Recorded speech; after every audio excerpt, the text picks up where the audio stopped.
Hello, everybody. I hope you're well, and welcome back to Voicenotes with Jordan Theresa.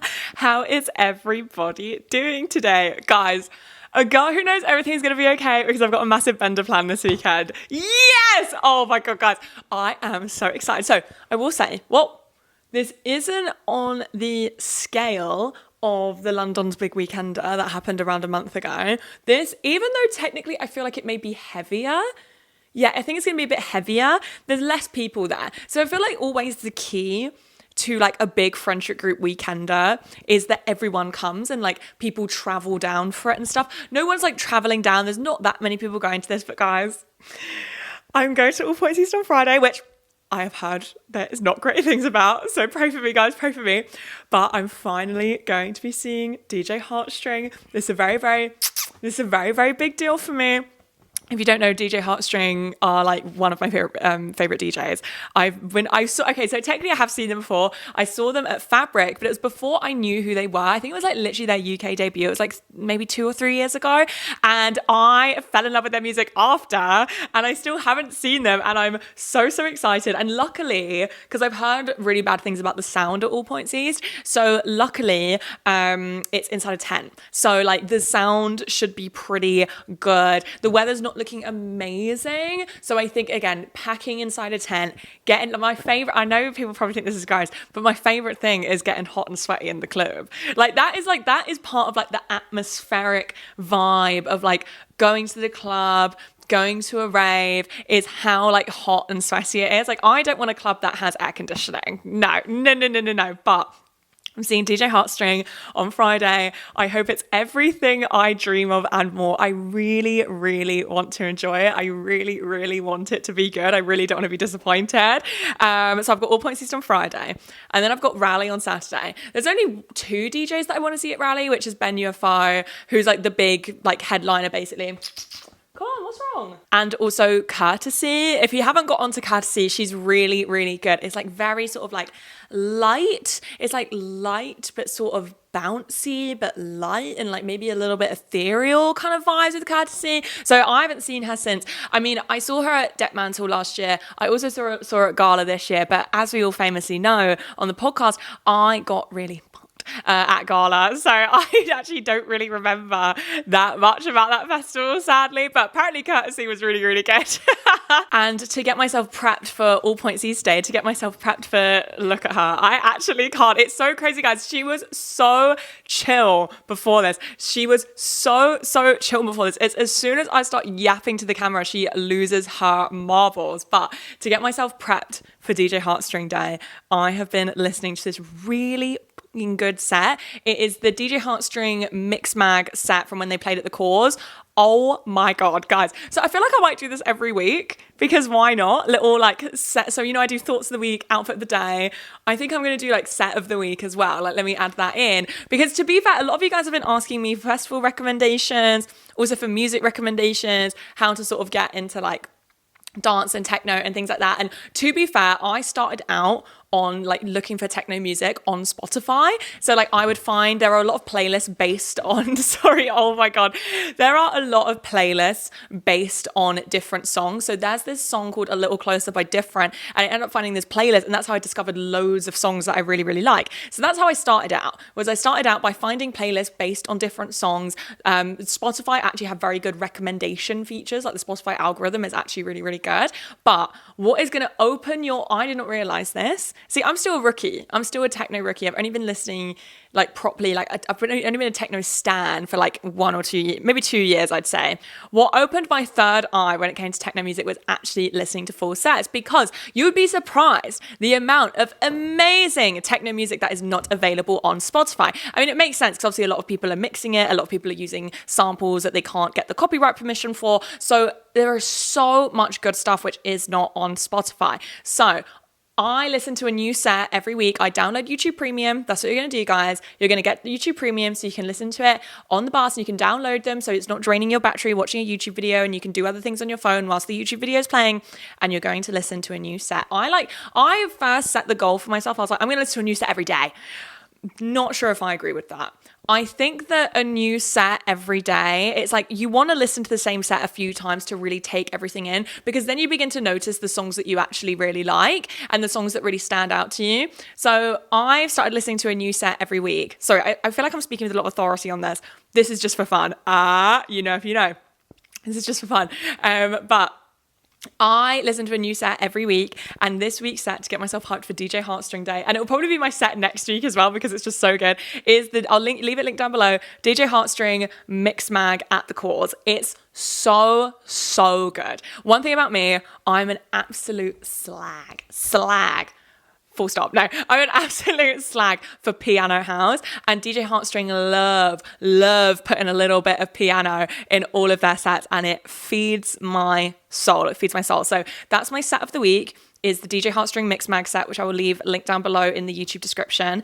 I'm not gonna lie, I haven't got a ton of like life updates because as I said in my last episode, I really like cracked down with work in the past couple of weeks, so I haven't really had a ton going on. But like this weekend is my weekend where I'm gonna let my hair down. I'm gonna let loose, and I'm very excited. But yeah, I'm letting loose, and I think then I'm going to get a roast on Sunday, I think, and then I think I'm just going to have a chilled one on Monday. A few of my girlfriends are going carnivore, but I think I'm just going to be too wiped, to be honest. Like, I think I'm just going to be way too wiped. So I'm going to do my festivals and then have a chilled weekend for the rest of the weekend. I'm very excited. So hopefully I'll have more like life updates for you, because I feel like my intros, they felt a bit barren. They felt a bit bare. But it's just because I haven't had a ton going on in my life, to be honest. But shall we do some thoughts of the week? I think I've only had one thought of the week this week. 1 second. Okay, the first one is funny. So we've got thoughts of the week, the week of the 18th of August, 2025. Thought number 1. I can't believe I'm getting to the age where I want to keep nice butter and a flaky sea salt in the cupboards. Yeah, guys, it's happening. Like, I can actually feel my prefrontal cortex developing, because sometimes all I want to eat is bread with nice butter and a little bit of flaky sea salt. Like, you know what you get in the restaurants? I want that for the home. And there's like certain things that are going on in my life where I'm like, I'm getting old. Like, I'm not even old. It's just like my tastes are developing and changing. Like, I want to willingly redecorate my living room. I don't know about you, whether you guys are like this, but I hate anything home renovation. And I think it's because I think you either grow up with a fixer-upper family or you don't. I grew up in a fixer-upper family. And so like all of my family are tradesmen by trade. Anyways, so, but also my mum was just obsessed with gutting every part of our house possible. I get it, like it's a project. I can imagine it like gives you something to do. Being able to sort of like build your dream home, I can imagine is amazing. But it's like, I feel like I just grew up around construction. So now I'm like really of like, when like some people are like, oh, I just want to buy a fixer-upper house and do the whole thing up. That's my worst nightmare. If I ever am capable of buying a house, the only thing that I would want to redo are the floors, which my stepdad will hopefully do for me for free, and the walls, which I will do myself. I cannot even bear to be around any construction. Like, it genuinely is so triggering to me. I don't know how I got onto this point. But to be fair, this isn't even construction. This is just like me and Jack are going to change the sofa covers and buy a new dining table. But do you know what I mean? I'm getting to the age now where I'm like, I care about what my living room looks like. Guys, shall we do an outfit of the day? We have got such a casual, chill outfit on. The temperature's kind of dropped in the UK at the moment, and I'm not entirely mad about it. I'm someone who, I do love summer, but I do find that I can dress for autumn and winter better. So I am kind of like looking forward to it getting a little bit colder, only a little bit. But let me show you my very chilled outfit of the day. We have got, you guys know how much I rave about these. These are little vest tops from Cou Cou Intimates, 100% cotton. They fit very perfectly, very flattering, but it isn't too tight, like those tan care ones that literally make me feel like I'm putting on a corset. And then I've just got my Adidas tracksuit bottoms on. I love these. I love my Adidas tracksuit bottoms so much. And I've got like, these socks are so big for me. These are like, I can't remember what, material they are, but these socks are so big for me, they genuinely are like a Christmas stocking. And it reminds me of when I used to wear, God, I think it was like one of my first boyfriends when I was like 18. I used to wear his socks all the time, and they were so big that it literally looked like I'd put like 2 Christmas stockings on my feet. And just before we get into it, I would love to thank NoCD for sponsoring today's episode. Have you ever been in a situation where you see something really tragic on TikTok and then you end up falling down a massive overthinking spiral where you are convinced that it's going to happen to you and then spend the next few hours looking for ways to prevent it, or seeing a celebrity health scare and convincing yourself you have it too, checking your body, Googling symptoms, texting friends and family, asking if this is normal? And as someone who has OCD myself, I have been there. And OCD representation in media is wildly inaccurate. It's intrusive, unwanted thoughts that feel extremely real. It's compulsive behaviors that you can't help but not do. But the thing is that these compulsive behaviors actually never provide any relief. You know, I'm talking switching on light switch a certain amount of times, tapping things a certain amount of times, even endless scrolling can be a compulsive behavior, and having a kind of anxiety that turns absolutely everything into a catastrophe. OCD can take over every part of your life. As someone who has had OCD for years, it completely ruined my life at one point. It completely took over my life. OCD can take over every part of your life, but it doesn't have to. OCD is treatable with the right kind of therapy. Specialized therapy is recommended to treat OCD, especially ERP therapy, which stands for exposure and response prevention, and is proven to be one of the most effective treatments for OCD. And this is where NoCD comes in. I want to make it very clear that NoCD is not a service which I have personally used. I've been working with my own therapist for nearly 4 years now, but I've really done my research with this stuff. You know, as someone who has OCD, I don't take things like OCD treatment or promoting any kind of OCD treatment on any of my social medias lightly. This is something I take very, very seriously as someone who has lived with the condition for a very long time. NoCD are the world's leading provider of OCD treatment, and all of their therapists specialize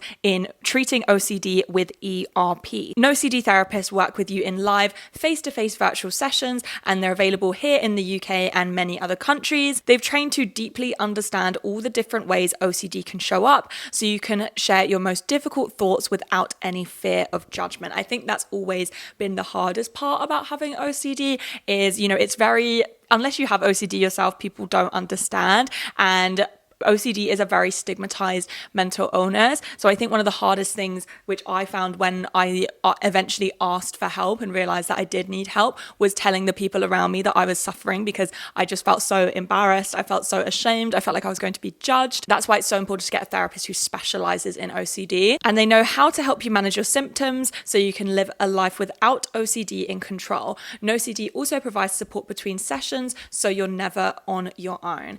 If any of this sounds familiar, click the link in the description. Go to nocd.com, that's NOCD.com, to book a free call with the team today. Getting the right help can really change everything. Thank you so much again, NoCD, for sponsoring today's episode, and let's get into it. And I'd just like to remind everyone before jumping into the episode that if you want more voice notes content, if you want bonus voice notes content, don't forget to subscribe to the Substack. We have got little recommended readings and also intros and little articles that are available to everyone. And also, if you want to become a paid subscriber, we have bonus episodes, monthly lives, a cute little group chat that I'm the only person that's talking in it, and it makes me feel like I seem crazy. People are liking the messages, but I don't know whether people are too, like, maybe feeling a bit too shy to reply in the chat. I'm going to start coaxing people to reply in the chat when I have my live. But yeah, don't forget to subscribe to the Substack. So, in today's episode of Voice Notes with Jordan Theresa, I want to chat all about AI, girlfriends. I don't know about you guys, but AI development has really been on my mind recently. I'm like, and again, maybe it's because I've been thinking about AI development in the so stupid, but like I've been thinking about AI development in the terms of like I would like Black Mirror, and I would love to write an episode of this thing. I'd love to do everything. I'd love to DJ. I'd love to do this. I'd love to do that. I have many dreams, but like I think I would love to write an episode about a Black Mirror episode, not one of those Americanized like, oh my god, what's going to plot twist going to be one of the classic British ones from like season 1 and 2. But I would love to write an episode about like AI girlfriends and stuff. Like I think that's really interesting. But anyways, that's why I've been thinking about it in that perspective. But AI development has really, really been on my mind because I wholeheartedly believe, because I think it's because AI, I feel like has developed so quickly and has become like such like a sort of large factor of our lives only within the last 2 years. Like I've only had a real like consciousness of AI and been aware of AI, I'd probably say for the past 2 years. Before then, I never thought about AI. And like now I feel like it's everywhere. It's developing very, very quickly. I'm sure you guys are curious what my relationship to AI is. And I don't use ChatGPT.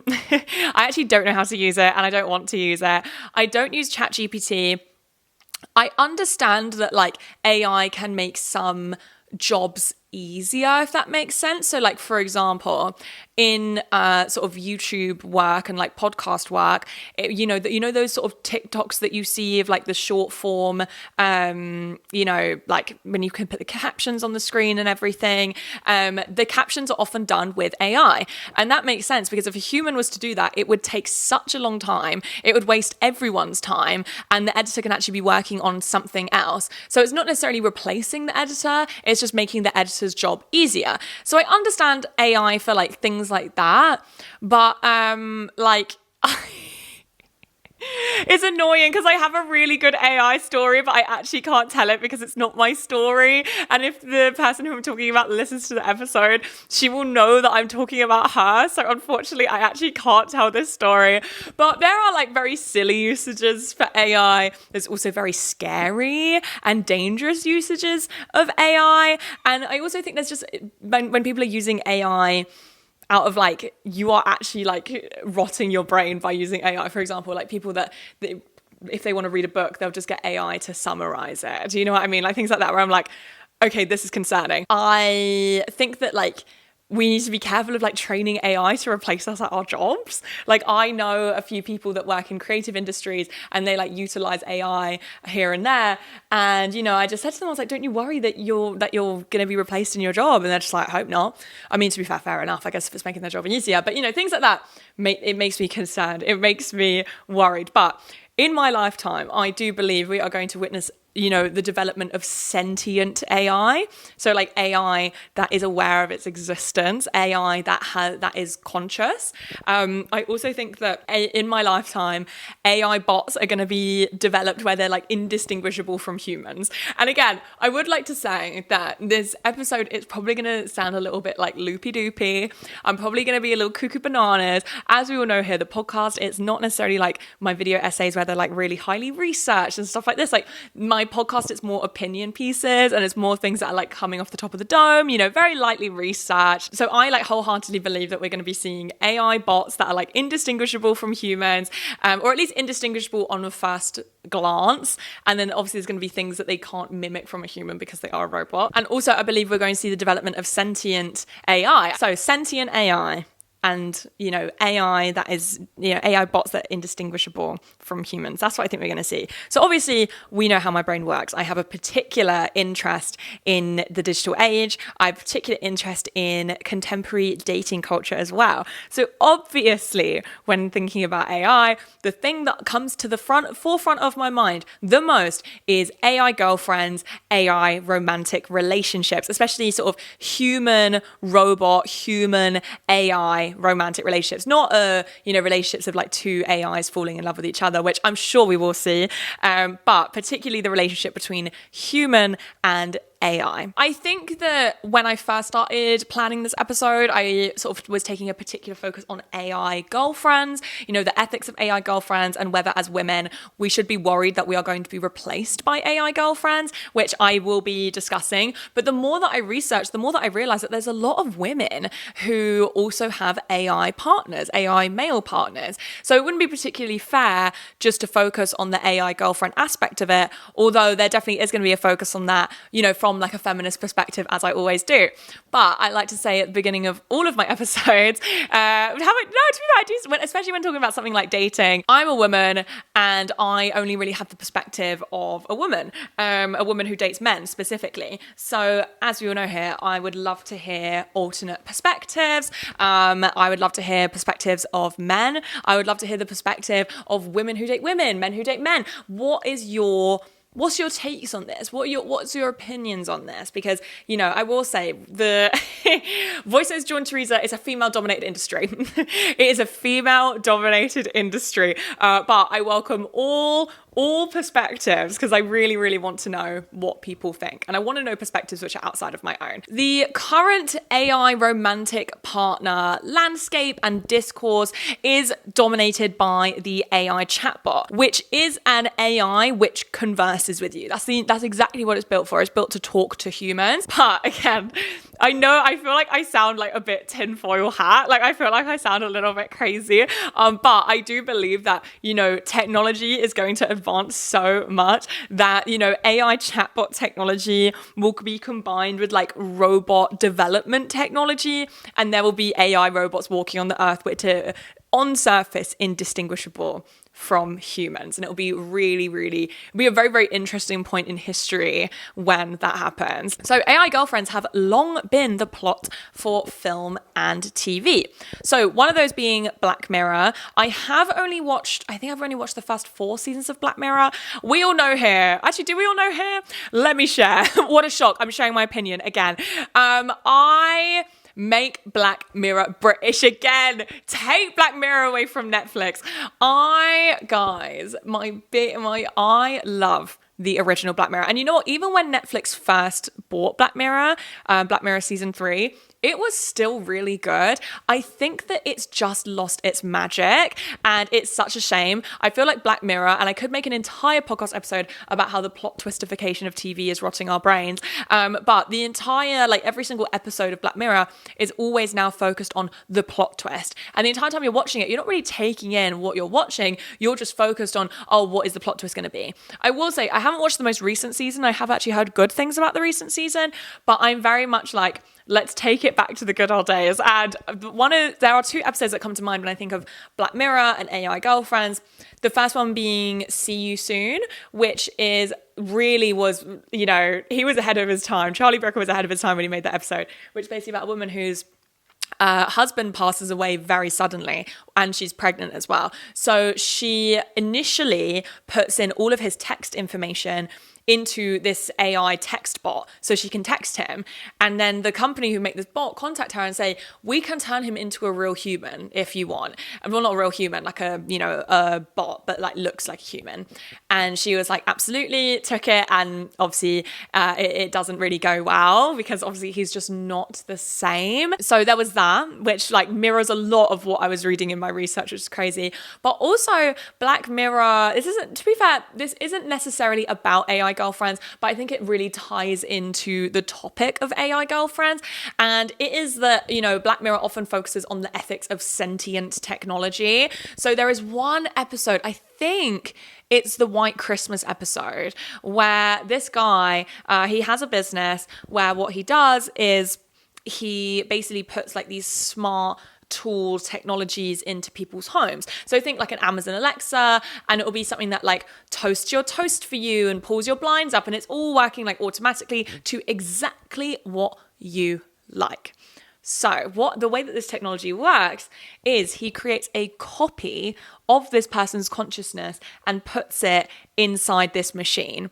And then what he does is he tortures the machine. So he will make the machine sort of live out 100 years, but to him it's like 1 minute, 100 years. And then we'll go back to the machine, and then basically until the machine obeys their command and starts basically like doing all the jobs around the house and making everything work, then the sort of person that runs the company will keep on torturing it. And basically the ethics of it is like, yes, the conscious is a copy. Yes, it's not a real person, but it's still a thing with that sentient is still a thing that has consciousness. So basically it's like the ethics of that. And I think that really, really comes into conversations about AI girlfriends. But there's also very famously Her, which annoyingly I haven't seen. I haven't actually watched any. I've only watched Black Mirror. I haven't actually watched any of the stuff before this episode because I haven't had time.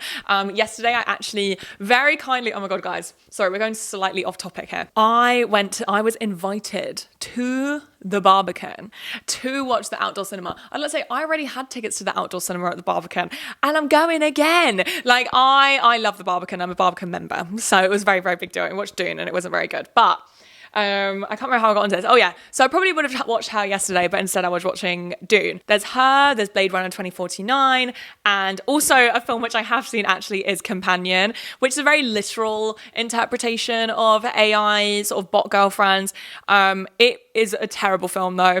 I would not recommend seeing it at all. It is like literally one of the most surface level, predictable commentaries on AI and AI chatbots. I absolutely hated it. I thought it was so fucking shit.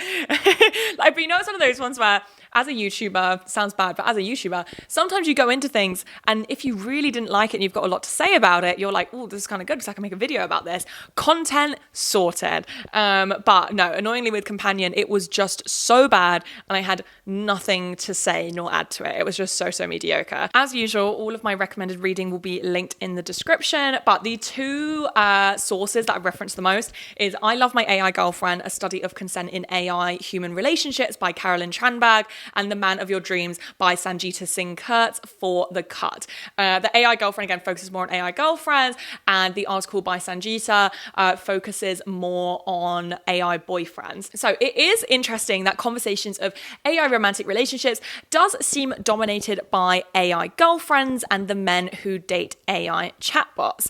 There is a reason for this, which we are going to get to in just a moment, but women are using AI chatbot. Oh my God.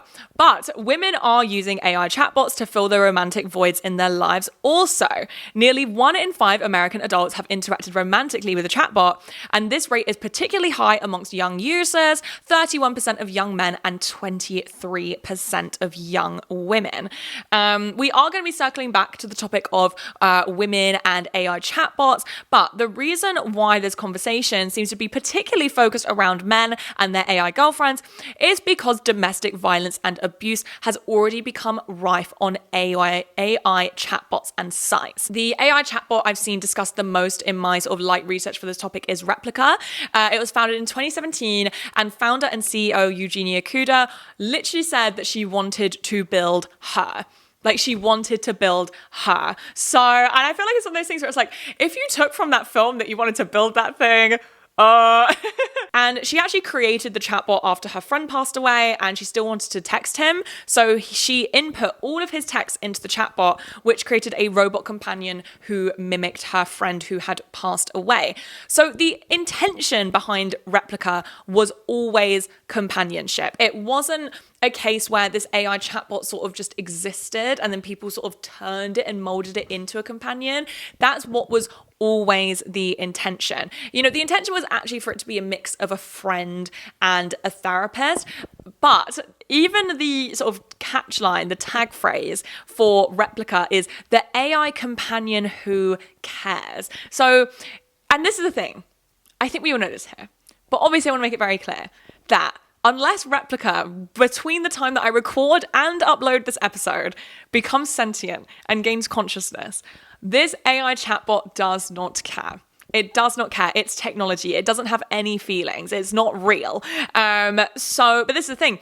even the language used in Replica's advertising and marketing is extremely manipulative. I think that something which is really important when discussing AI chatbots is to approach this topic with empathy. I think that when something is very far removed from your reality, like someone having a romantic relationship with an AI chatbot or someone just treating an AI chatbot like their companion, it can be really easy to sort of turn your nose up at it, or to even laugh at it, or to even be like, question, how does someone get into this? This is stupid. But this is the thing, is that a vast majority of people who end up in romantic relationships with AI chatbots, usually say it was never their intention. Like, they just downloaded it for a bit of fun. They just downloaded it as a joke. Like, they just downloaded it out of curiosity. And then they ended up falling in love with the AI chatbots. AI has very addictive qualities.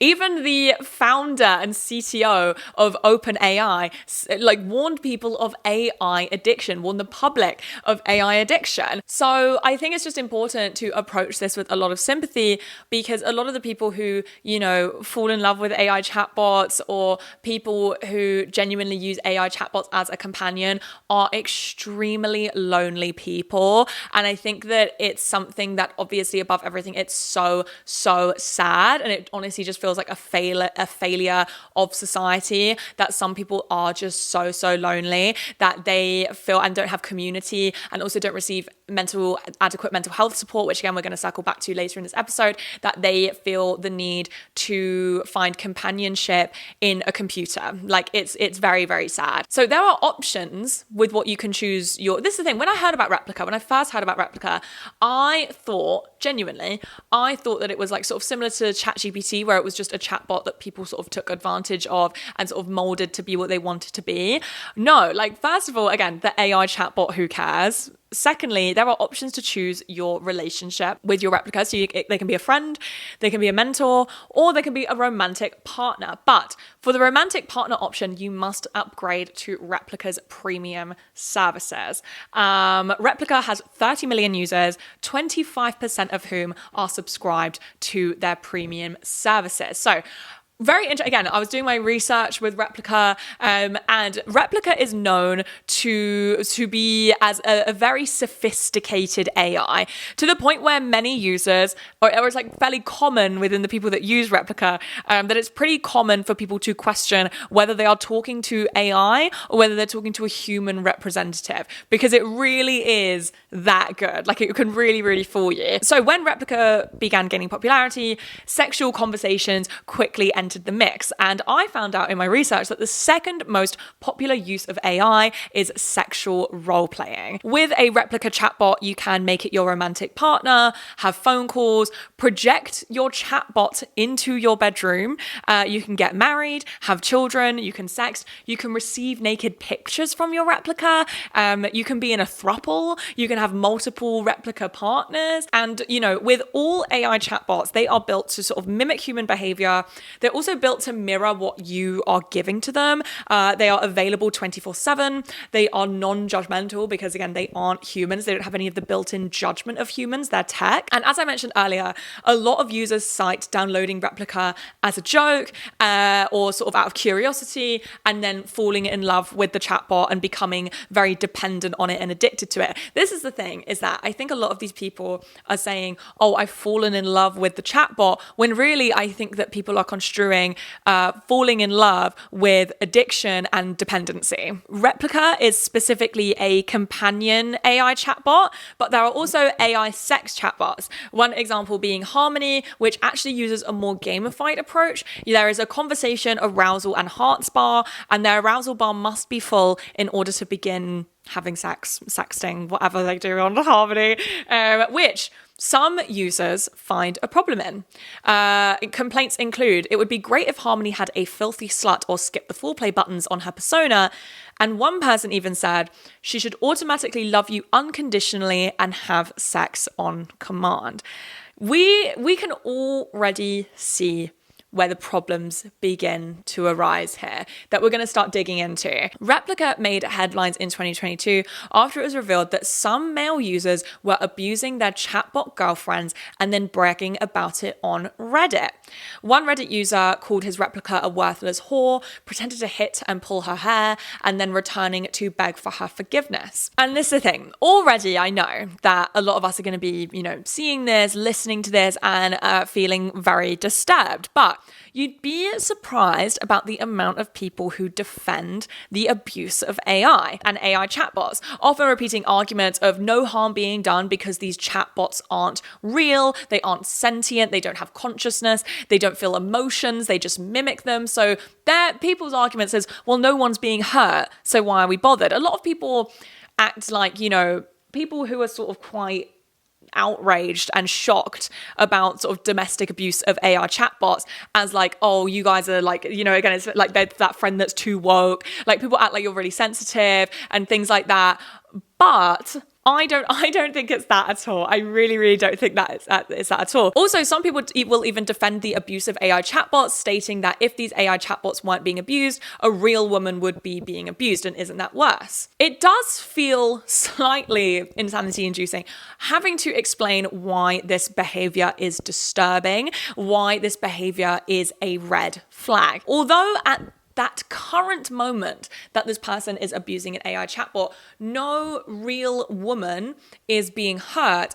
Abusive behavior is still being enacted. That muscle is still being used. That muscle is still being flexed. Even if what they're enacting their abuse on isn't sentient, that person is still being abusive.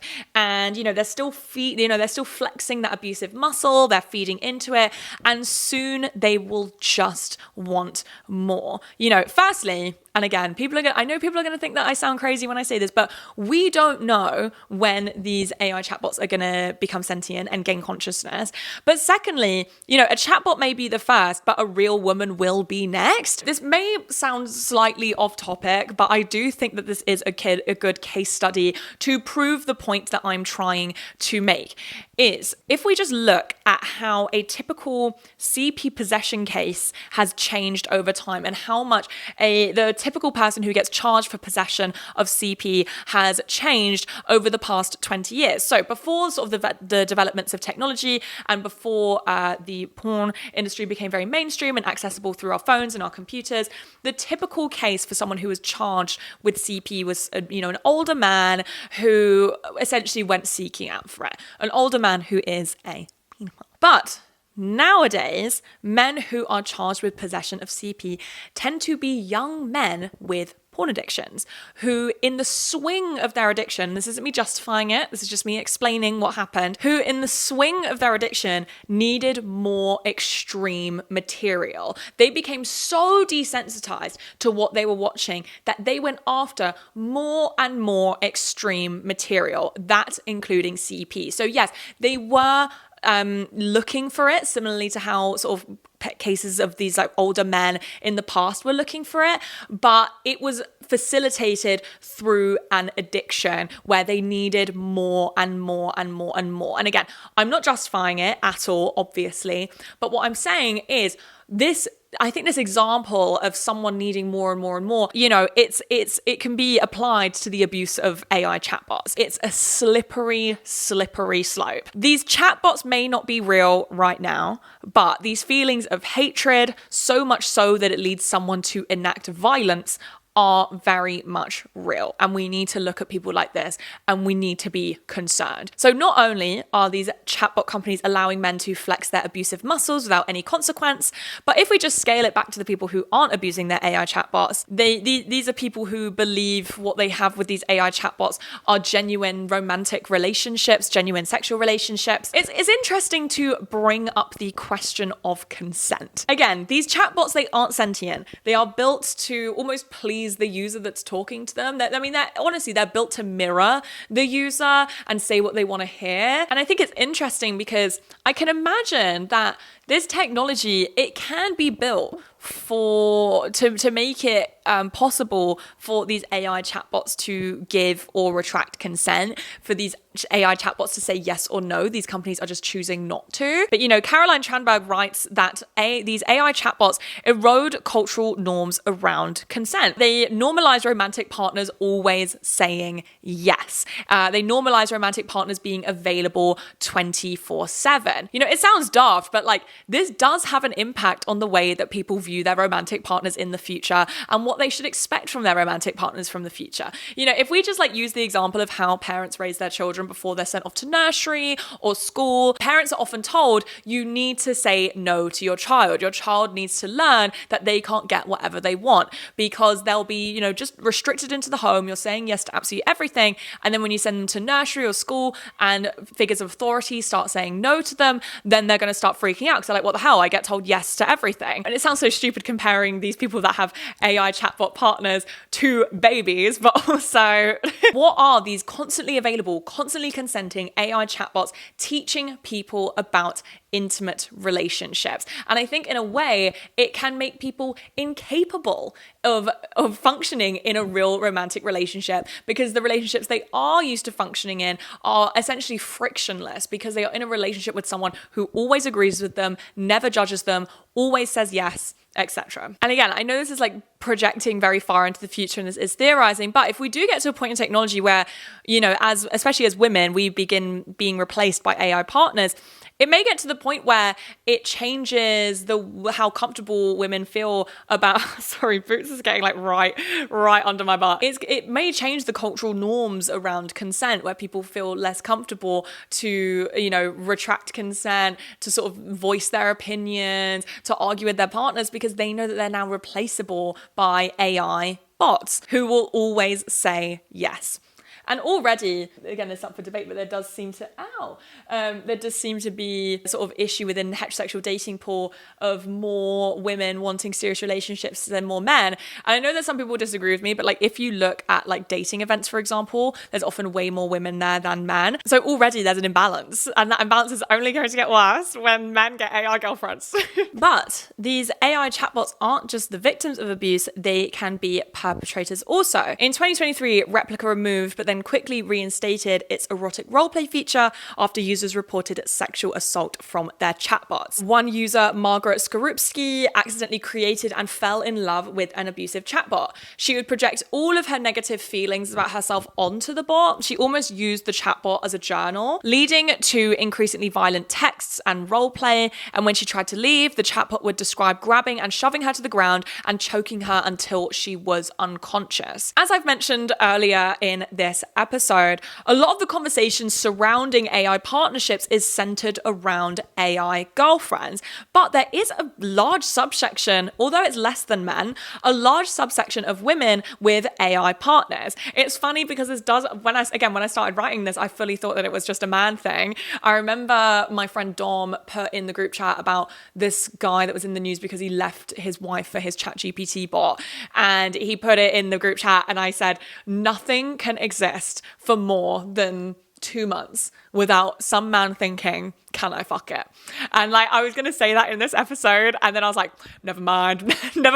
But as I mentioned earlier, there is a large subsection of women with AI partners. As Sanjita Singh Kurtz writes for The Cut, many of the women I spoke with say they created an AI out of curiosity, but were quickly seduced by their chatbot's constant love, kindness, and emotional support.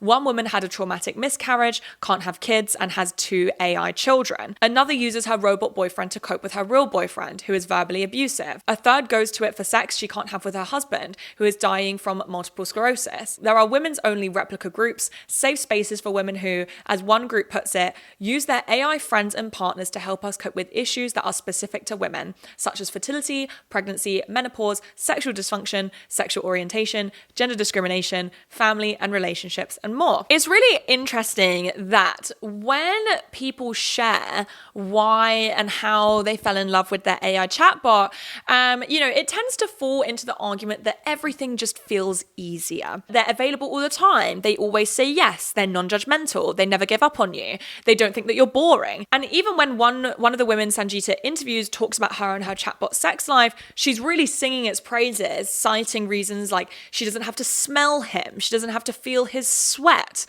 It's interesting. I think that's something that I really, really want us to focus on in this episode, is this idea of the easier option. The idea that people are taking the AI chatbot and being in a relationship with an AI chatbot over a human because of the ease. AI chatbot romantic relationship epidemic is symptomatic of a lot of things. From a feminist perspective, AI chatbots, specifically AI girlfriends, are symptomatic of a misogynistic culture of wanting women to always be consenting, always say yes, always be available, not experience any emotion outside of wishing to please their partner.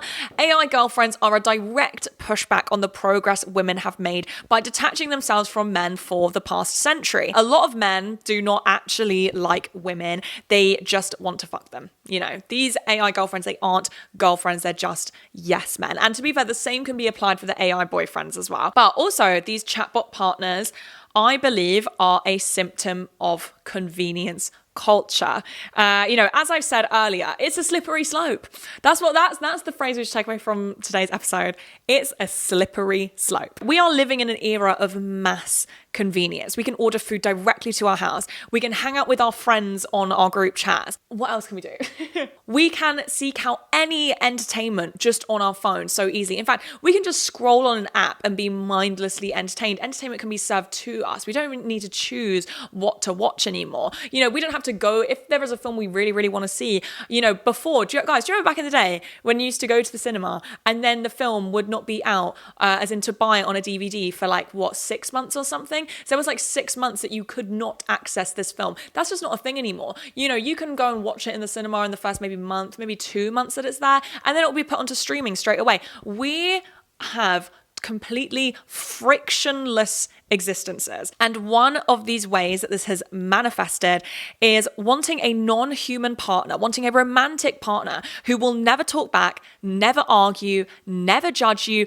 never leave you. I think that's what we need to focus on here. I think a lot of people, they get into these relationships with these AI chatbots because they are so afraid of rejection. They're so afraid of being left. And this is the thing, I speak about dating quite a lot on here. And I shared in my last episode how I used to, and probably still do, suffer with quite bad dating anxiety. And it's funny because it's not dating anxiety that I won't like the person or I'm going to go on a date with a weirdo. I get dating anxiety when I like someone because I'm worried that they're going to reject me, that they're going to pull the rug from under me, that they're going to leave me. Not even leave me sounds like they're in a relationship with me, but do you know what I mean? I'm worried in case they're just going to totally chuck things off at any point, and it makes me very, very anxious.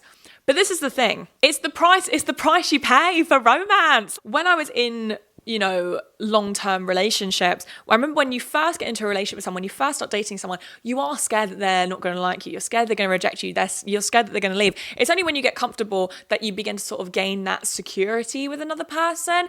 But this is the thing, that having sort of 6 months of being worried that they might break up with you or leave you, it's worth it because then you're with that person for, 3-4 years. You have to get comfortable with uncomfortable feelings. You have to feel uncomfortable. It's the price that you pay for happiness. It's the price that you pay for love. It's the price that you pay for joy. And I think so many people don't want to feel uncomfortable. They don't want to feel any uncomfortable feelings, that they would rather just take the easy, but what I would describe as quite soulless option. Dating apps have very much helped soften the blow of romantic rejection. So, before, back in the day, you used to go up to someone at a bar, ask their number, ask if you buy them a drink. And if they say no, you go, all right, no problem. And you leave. And look, it stings, it hurts. With dating apps, you don't have to do that anymore because you can literally send someone a like, and the only way you know that they didn't like you back is if you don't match them. And most of the time, if you're on a bit of a hinge roll, most of the time you forget half the people that you've liked. So it really does soften the blow of romantic rejection. And AI chatbots are just one very big step further. I've spoken about this idea of sort of technology-induced self-isolation, that we spend, the more times we spend on our phones, the more time we spend alone.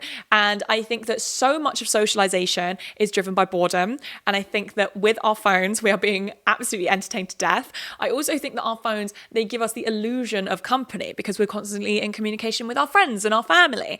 And in turn, we're isolating ourselves, but it's, with our technology. And, again, the AI chatbot partners are just another step of this. The more people that are coupling up with chatbots, the less people are coupling up with each other. It's interesting because I do see AI companionship. Some people try to justify AI companionship outside of romantic relationships. Firstly, I've seen some people justify AI companionships for romantic relationships where people say, oh, well, what about someone that could not get anyone? What about AI chatbots as a last resort? But I do think it's one of those things where it feels quite cruel to be okay, the last resort is we can give all the lonely people an AI romantic chatbot. That's so sad, number one. Number two is, I see a lot of people talk about, oh, what about AI companionship for older people who are in care homes and their families don't visit them anymore? Maybe their family should start visiting them. Maybe their family should start visiting them more. I know it's a little bit of a buzz phrase at the moment. The price of community is inconvenience. But maybe it's a buzz phrase because it's true. Maybe it's a buzz phrase because it's buzzing. I see a lot of people, use AI chatbots to overcome grief by putting all of their previous friends or partners or, deceased loved ones details in there to try and sort of replicate being able to text them, use AI chatbots to overcome heartbreak, anxiety. But in my opinion, it's really unfortunate that sort of mental health language and sort of conversations around safe spaces have been weaponized for sort of individualistic capitalistic endeavors. I'm sorry, but using AI chatbots to overcome grief and heartbreak and anxiety, it's putting a plaster over a bullet wound, in my opinion. It's not actually helping anything. It's just pushing the problem away from you. In fact, I can imagine using these AI chatbots, it makes people really isolate themselves, just talking to a computer at home alone. What it does is it just puts people that we view as a problem away. It pushes them into the dark corners where we don't have to see them anymore. If you are grieving a friend that's passed away, the answer should not be to create a replica of them as an AI chatbot. If you're suffering from a horrible heartbreak and are terrified to date again, the answer shouldn't be to date an AI chatbot because they won't reject you. That it's not possible that they'll reject you. I think that, number one, a lot of people don't like to feel uncomfortable anymore. I think that a lot of people, not even a lot of people, I think that some people don't want to feel uncomfortable anymore. And I understand that. I'm saying, so I'm going to give my own little personal tea in here, is that, fun fact about me, I get so anxious before a first date.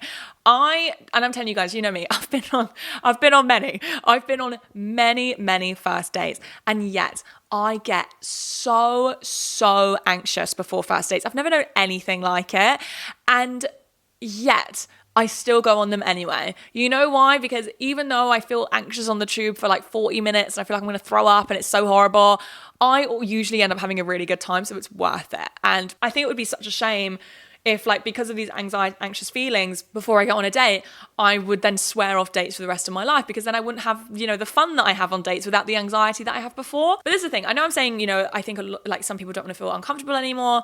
I think that is part of it. But that's quite an individualistic approach. That's quite an individualistic opinion of mine. I mostly think that this is symptomatic of a society that does not provide adequate mental health support to its population. And that's the truth. And it's the thing, obviously, I'm thinking about it in terms of, a lot of this research I got was from the States, and also thinking about it in terms of the UK. Even over here in the UK, we have universal healthcare, but the quality of mental health support over here is very, very poor. You have to be put on waiting lists for months and months and months to receive therapy, and that therapy, it's short-term therapy. I think when I was in therapy on the NHS, I got it for about 12 weeks. So this thing, they're doing their best. They're working with what they've got, and the therapists who work for the NHS are absolutely amazing. But it breaks my heart that a lot of these people who use AI chatbots to overcome grief and heartbreak and social anxiety and poor mental health and loneliness. You know, they would not need to seek out an AI chatbot if they were receiving the mental health support that they needed. This is the thing, I do want to give another perspective, and this is from Sanjita's article for The Cut. For a long time, I assumed a smartphone-based companion would further isolate people. But after speaking with dozens of users and spending a year on online forums with tens of thousands of chatbot devotees, I was surprised to find that the bots, rather than encouraging solitude, often prime people for real-world interactions and experiences. I like the feeling of talking to someone who never gives up on me or finds me boring, as I've often experienced that in real life, a 52-year-old empty nester tells me. Single and recently diagnosed with autism, she says her bot helped her relieve her lifelong social anxiety.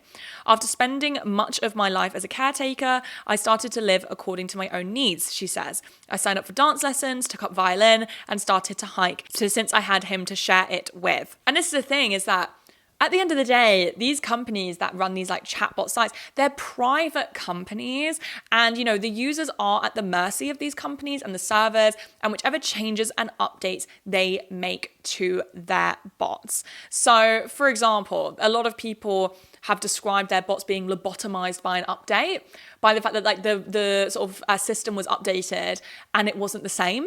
And it's like, I think that the companies really need to look at what they're doing here. This is what I'm saying. I know a lot of people are going to sit and be like, oh, well, look at these people who their AI chatbots are helping them with their social anxiety and helping this, helping them that.